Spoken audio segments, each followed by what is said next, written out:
Hi, I'm Amy Bright. I'm an engineer for SAFER, and today I'm going to teach you how to intubate a patient.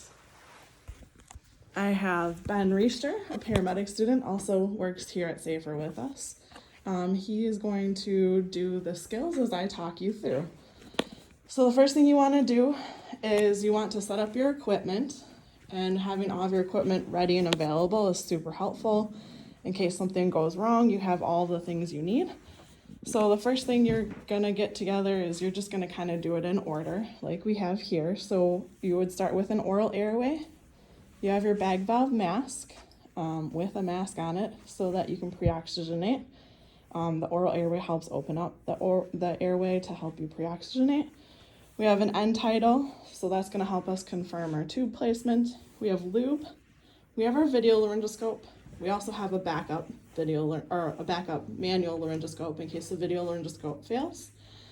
We have here our bougie, and that's in case you can't get a good visual. You can use the bougie as well. You have your tube, and you would select the right size tube depending upon your patient size.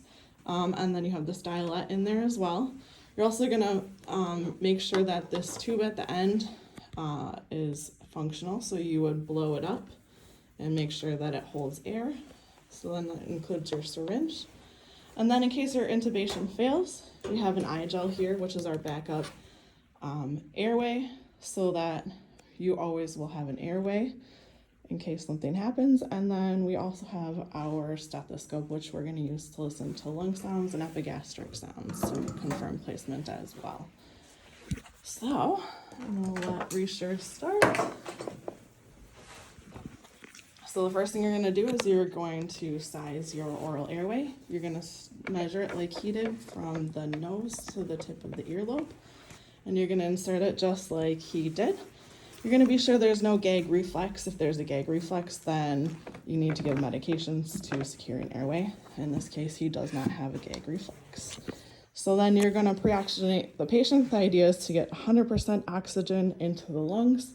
So you're gonna be connected to your oxygen tank as well. So you're just gonna bag for a few minutes and be sure that all of the oxygen is in his lungs.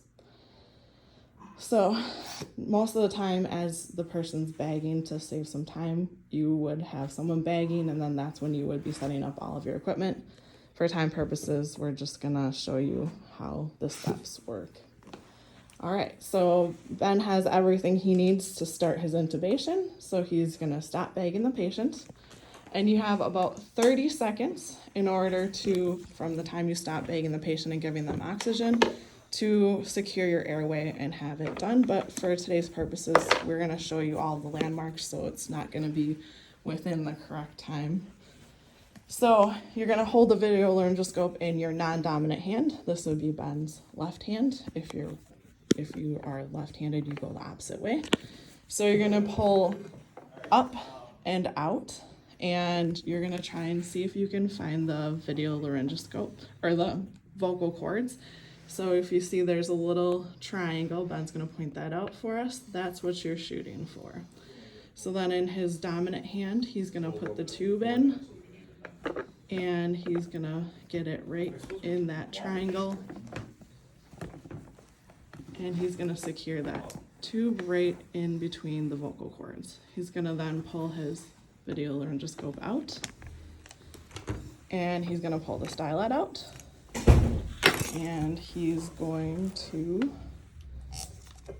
put 10 milliliters into that balloon, so that helps to secure the airway and be sure there's not air going around the tube.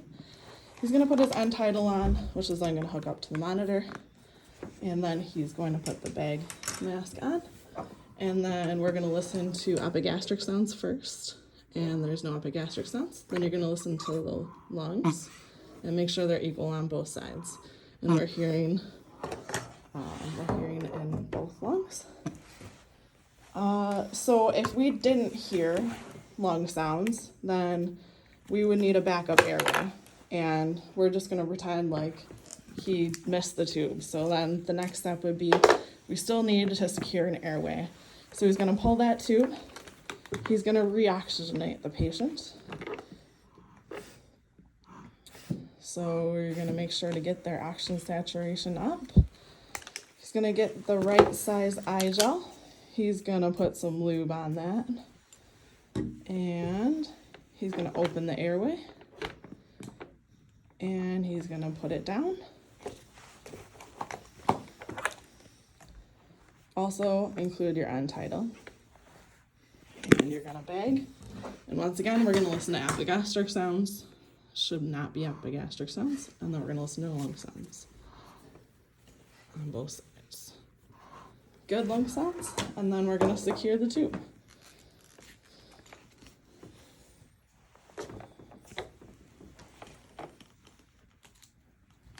You're also gonna make sure you note where the tube is, whether it's the ET tube or the eye gel, of where it is at the teeth. You're gonna note that. You're gonna make sure there's some misting in the tube, that your end tidal numbers match accordingly, 35 to 45-ish.